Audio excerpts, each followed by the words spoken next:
Hello and a very warm welcome to Zunaira Azhar official. आपको याद होगा इंडिया पाकिस्तान का जब कॉन्फ्लिक्ट स्टार्ट हुआ था पहलगाम इंसिडेंट के बाद, तो जो सबसे पहली धमकी इंडिया ने पाकिस्तान को लगाई थी वो पानी बंद करने की थी।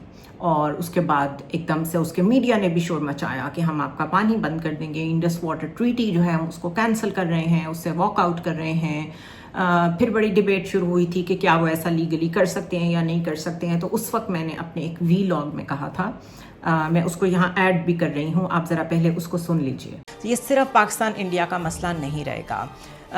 जिस तरीके से पानी को यूज़ करने की कोशिश करेगा इंडिया, उसी तरीके से चाइना भी यूज़ करेगा फिर पानी को। अगर प्रेसिडेंट आपने सेट कर दी, जो कि मैंने पहले कहा है कि किसी इंटरनेशनल लॉ में ऐसी कोई प्रोविज़न मौजूद नहीं है कि आप किसी का पानी रोक सकें। और दुनिया का सबसे बड़ा डैम ब्रह्मपुत्रा के ऊपर, आपके ऊपर, इंडिया के ऊपर चाइना बनाने जा रहा है। अगर उसके खिलाफ अभी तक कहीं कोई स्टेप नहीं लिया गया तो वो इसीलिए नहीं लिया गया कि वो उस पोजीशन पे है जियोपॉलिटिकली और जियोग्राफिकली कि वो बना सकता है। तो आपको ये सोचना है कि अगर आप ये प्रेसिडेंट सेट करने जा रहे हैं तो फिर चाइना को कौन रोकेगा। आप सेंटर में हैं। अगर आप पानी रोकेंगे, नंबर 1 कहाँ रोकेंगे? You don't have the space. 2 आप रोकेंगे तो आपसे ऊपर भी कोई पानी रोकने के लिए बैठा हुआ है, और वो चाइना है जो कह रहा है कि पाकिस्तान की नेशनल सिक्योरिटी को वी विल गार्ड। मेरा यही आर्ग्यूमेंट था उस वक्त भी कि बिकॉज आप मिड टियर पे हैं और आपसे ऊपर चाइना बैठा हुआ है तिब्बत में। I am talking about India. India के ऊपर चाइना है, यानी तिब्बत का इलाका है जो कि चाइना क्लेम करता है, और वो वहाँ पे ऑलरेडी तैयारी कर चुका है ब्रह्मपुत्रा डैम बनाने की। और चाइना ने खुल के कहा था कि किसी भी किस्म की threat to the national security of Pakistan would be taken as a threat to the national security of China. और एग्जैक्टली वही हुआ कि चाइना ने पाकिस्तान का बड़ा साथ दिया। हमारी वॉरफेयर की जो सिचुएशन हुई थी वो अभी तक दुनिया में डिस्कस हो रही है, and you know the rest of the story. अब खबरें आना शुरू हुई हैं, जो उस वक्त मेरा एनालिसिस था कि चाइना ने उस डैम पे काम करना शुरू कर दिया है और एकदम से दुनिया में उस पर बहुत शोर अब मचेगा। ऑलरेडी लिखना शुरू कर दिया है। डिफरेंट जो माउथ पीसेस हैं दुनिया में, बज़ाहिर वो बहुत बड़े बड़े जर्नल्स हैं, लेकिन वी ऑल नो कि वहाँ पे जो एडिटोरियल बोर्ड्स होते हैं उसमें किस टिल्ट के लोग बैठे होते हैं। और इस वक्त चाइना क्योंकि वेस्ट के निशाने पे वैसे ही है, तो वो जो भी करेगा उसके ऊपर क्रिटिसिज्म तो आएगा। So everybody has reported it. India में तो इस पर बहुत ज़्यादा शोर मचा है।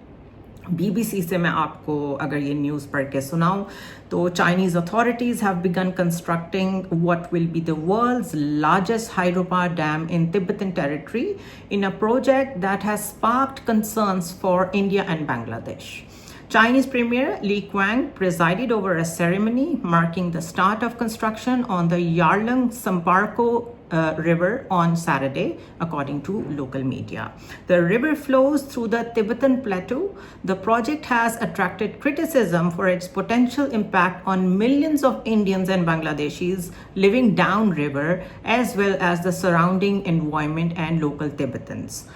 Beijing says the scheme costing on estimated 1.2 trillion yuan, yuan जो चाइनीज करेंसी है, जो कि तकरीबन 125 बिलियन पाउंड्स बनती है, 167 बिलियन डॉलर्स बनती है, will prioritize ecological protection and boost local prosperity.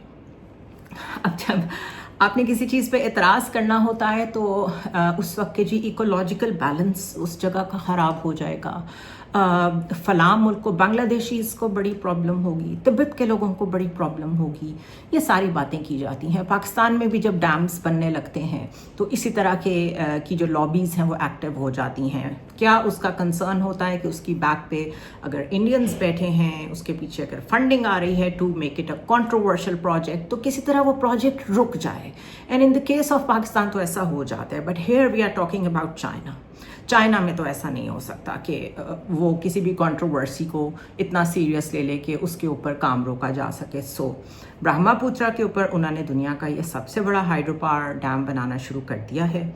और ये जो कहा जा रहा है कि बांग्लादेशीज़ इससे इफ़ेक्ट होंगे, तो चाइना विल मेक श्योर कि बांग्लादेश के लोगों पे इसका कोई असर ना पड़े। इंडिया को ज़रूर प्रॉब्लम होगी, बिकॉज वो जो अरुणाचल प्रदेश डायरेक्टली और आसाम का इलाका है, एक तो वो वैसे ही टेरिटोरियली क्लेम करता है चाइना कि वो उसका इलाका है, और दूसरा वो इंडिया कह रहा है वहाँ की क्रॉप्स जो हैं वो इफ़ेक्ट होंगी।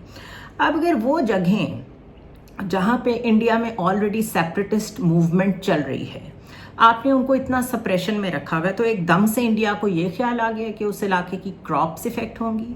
और पिछले दिनों ही अरुणाचल प्रदेश को अपना इलाका डिक्लेयर करके चाइनीज़ ने उसको एक नाम भी दे दिया है। So this has become a greater flashpoint in South Asia as compare to जो पाकिस्तान इंडिया का हुआ था एट द मोमेंट। नाउ अब जो चाइना के साथ इश्यूज हैं इंडिया के, वो टेरिटोरियल तो थे ही, अब वो वाटर बेस्ड भी हो गए हैं। और अब इंडिया एग्जैक्ट यही बातें कह रहा है कि China is using water as a weapon of war. अगर मैं आपको पढ़ के सुनाऊं कि इंडियन अखबारात क्या कह रहे हैं, तो वो वही है, वही बात जब पाकिस्तान कह रहा था तो nobody was listening to it, but now that they are in the same situation, so they are saying the same things. China's Brahmaputra Dam flurry in India's worry. इसके अलावा India holds the water advantage despite China's Brahmaputra's dam push, so nothing to worry. एक और अखबार जो है India.com वो लिख रहा है, big worry for India as China launches water bomb begin construction of Brahmaputra dam. फिर NDTV लिख रहा है, not immediately worried Assam CM on Chinese dam. इसी तरह जो जो चीज़ें इंडिया पाकिस्तान के साथ करता रहा है कि जो एक डेटा शेयरिंग होती है हाइड्रोलॉजी की, इंडस वाटर ट्रीटी के तहत जो इंडिया ने हमारे साथ करनी होती थी, वो हमें डेटा नहीं देता रहा। ये बहुत अरसे से हो रहा था। डेटा शेयरिंग बंद कर देते हैं, एकदम से फ्लड्स को हमारी तरफ उसका रुख मोड़ देना, एकदम से पानी खोल देना, this is water terrorism. Now अब इसी चीज़ों का ख़तरा जो है वो खुद इंडिया को पड़ गया है, बिकॉज अब चाइना शायद यही करेगा। और चाइना ने पहले ही बड़ी एम्बिग्वियस और ओपेक किस्म की अपनी पोस्चरिंग रखी हुई है, जिसमें वो खामोशी से काम करता है और दुनिया को पता तब चलता है जब उसका वो प्रोजेक्ट लॉन्च हो जाता है। सो दिस डैम, जो कि दुनिया समझती थी कि इसको तो शायद हम इंटरनेशनल जो ज्यूरिस्प्रूडेंस है उसमें अप्रूव ही नहीं होने देंगे, because there is always a lobby that works against such projects, के किसी तरह इन प्रोजेक्ट्स को रोका जाए। उसका जो प्रोपेगेंडा होता है वो लोकल लेवल पे यही होता है कि आप लोगों का पानी कम हो जाएगा, आपकी क्रॉप्स कम हो जाएंगी। लेकिन बिकॉज वो असल में स्ट्रेटेजिक प्रोपेगेंडा होता है, उसके पीछे कॉन्सेप्ट क्या है कि चाइना को रोका जाए ऐसा डैम बनाने से। और ये जो तिब्बत का मसला है, इस तिब्बत के मसले में जो इंडिया ने एक इमेच्योरिटी और दिखाई है, उससे there are serious questions about how Indian foreign policy minds think. वो कैसे सोच रहे हैं, वो कैसे ऑपरेट कर रहे हैं, कि जो उनकी जहाँ जहाँ भी कॉन्फ्लिक्ट्स हैं वो उनको एग्जैसरबेट क्यों करते हैं, वो उसको बढ़ावा क्यों देते हैं, इन अदर वर्ड्स इंगेज करके रिजॉल्व करने की कोशिश नहीं करते। Now what has happened is कि एक स्पिरिचुअल लीडर हैं तिब्बत के। तिब्बत को आप समझें कि एक इलाका है जहाँ पे जो लोग रहते हैं, उनका जो मज़हब है या उनका जो स्पिरिचुअलिज्म है, उसमें जो उनका स्पिरिचुअल लीडर है उसको दलाई लामा कहते हैं। और एक दलाई लामा सक्सेशन करता है अपनी, यानी वो तकरीबन जब समझता है कि अब वो बहुत वीक हो गया है या उसकी सेहत ख़राब हो रही है, तो वो अपना नेक्स्ट सक्सेसर नॉमिनेट कर देता है। बिल्कुल जैसे पोप जब उनकी डेथ हो जाती है तो फिर एक प्रोसेस है जिसके तहत नया पोप जो है वो सिलेक्ट किया जाता है ना। तिब्बत की शॉर्ट हिस्ट्री ये है कि 1950 में चाइना ने तिब्बत को एनेक्स किया और उसको एक चाइनीज़ प्रोविंस डिक्लेयर कर दिया। और 1959 में वहाँ के जो दलाई लामा थे, स्पिरिचुअल लीडर, वो वहाँ से फरार होकर इंडिया चले गए और उन्होंने इंडिया में एग्जाइल ले ली।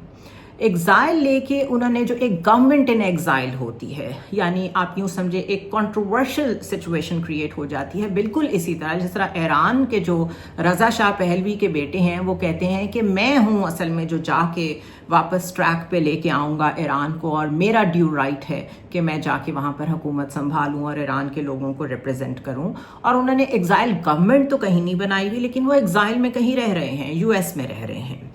इसी तरह दलाई लामा ने जाके इंडिया में पनाह ली। नाउ जो दुनिया में पॉलिटिकल एग्जाइल्स होती हैं, जब वो आप किसी मुल्क को देते हैं तो उससे आपके डिप्लोमेटिक टाइज इफेक्ट होते हैं उस कंट्री के साथ। And unless you actually want कि यस हम आपके मुल्क में इंस्टेबिलिटी क्रिएट करना चाहते हैं, इसलिए एक भागे हुए शख्स को जो इधर आके एग्जाइल में रह के पॉलिटिकल मूवमेंट चलाना चाहता है, हम उसको यहाँ पर शेल्टर दे रहे हैं। ये एक आपस में फिर एक टग ऑफ वॉर शुरू हो जाती है डिप्लोमेटिकली उन दो कंट्रीज़ की। तो एक तरफ तो टेरिटोरियल इश्यूज हो गए, इंडिया और चाइना के, दूसरी तरफ ये वाटर इश्यूज शुरू हो गए, ऊपर से ये दलाई लामा को ऑलरेडी अपने पास एग्जाइल में रख के बैठे हुए हैं। और अभी ये रीसेंट खबर है, इसी मंथ में दलाई लामा ने कहा कि वो जल्द ही, क्योंकि वो 90 इयर्स के हुए, उनकी बर्थडे थी, तो उन्होंने कहा वो बहुत जल्दी अपना सक्सेसर अनाउंस करेंगे। अब सक्सेसर अनाउंस करने का मतलब ये होगा कि legally the next Dalai Lama is also going to be in India, और वो वहाँ पे बैठ के ये कह रहे हैं कि मैं नया सक्सेसर यहाँ से बैठ के इसलिए अनाउंस करना चाहता हूँ कि वो सक्सेसर एक फ्री वर्ल्ड में नॉमिनेट हो और उसकी लेजिटिमेसी हो, और चाइना जो भी दलाई लामा तिब्बत में इंस्टॉल करेगा वो जाली होगा, वो रियल नहीं होगा, बिकॉज वो तो अंडर ऑपरेशन है, वो तो अंडर सब्जुकेशन है।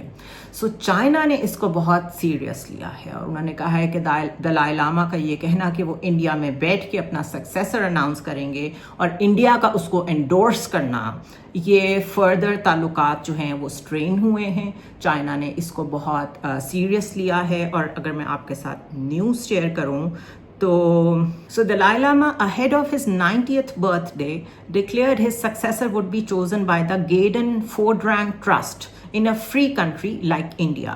उन्होंने अपना एक ट्रस्ट खुद बनाया हुआ है जो इंडिया में ऑपरेट करता है, और वो कह रहे हैं कि वो ट्रस्ट जो है वो नेक्स्ट सक्सेसर जो है उसको नॉमिनेट करेगा। नाउ रिमेंबर कि इन दलाई लामा को चाइना सेपरेटिस्ट कहता है और इंडिया ने उनको पनाह दी हुई है।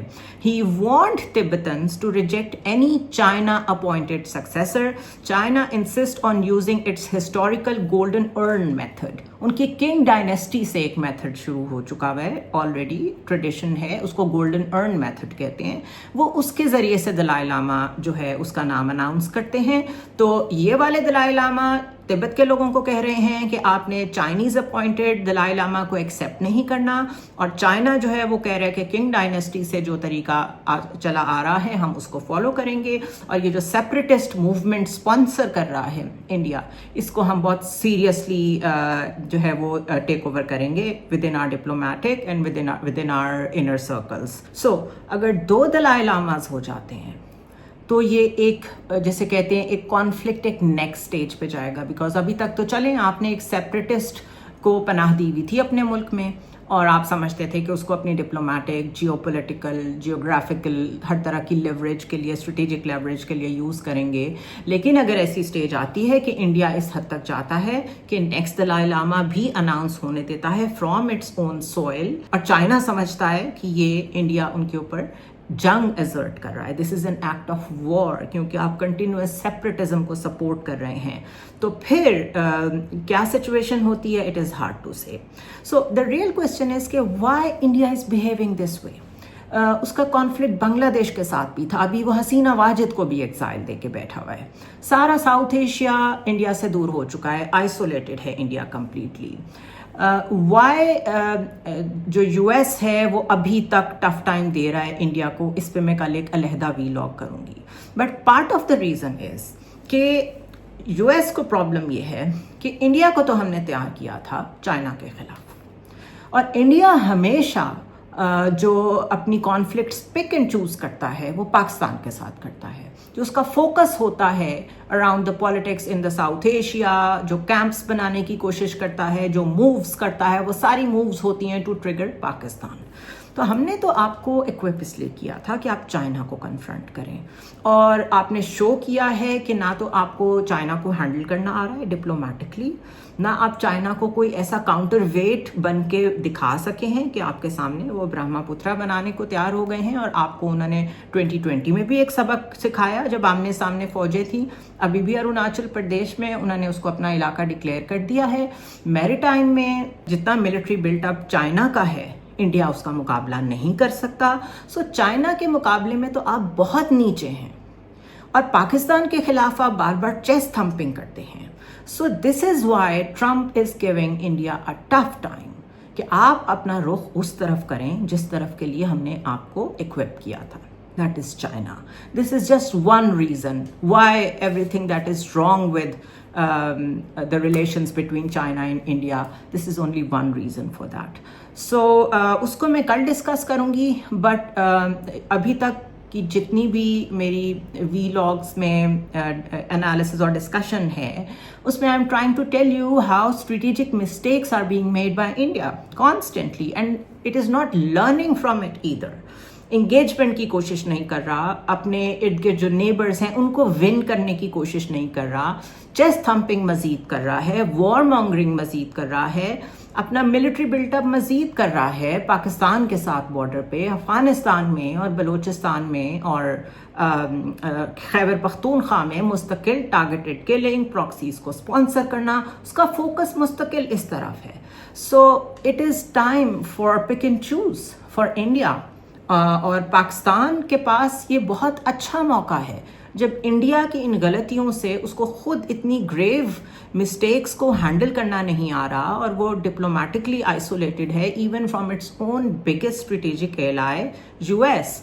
तो इस मोमेंट को कैप्चर कैसे करना है, पाकिस्तान इसके ऊपर क्या कर रहा है उसके ऊपर किसी और वक्त बात करेंगे. कल I give you a detailed explanation of what is actually wrong in US India relationship. एक रीज़न तो ये हो गई जो हमने ये डिस्कस की है, और उसमें पाकिस्तान को जो बार बार मेंशन करते हैं डोनाल्ड ट्रंप, वो क्यों करते हैं. सी यू टुमारो.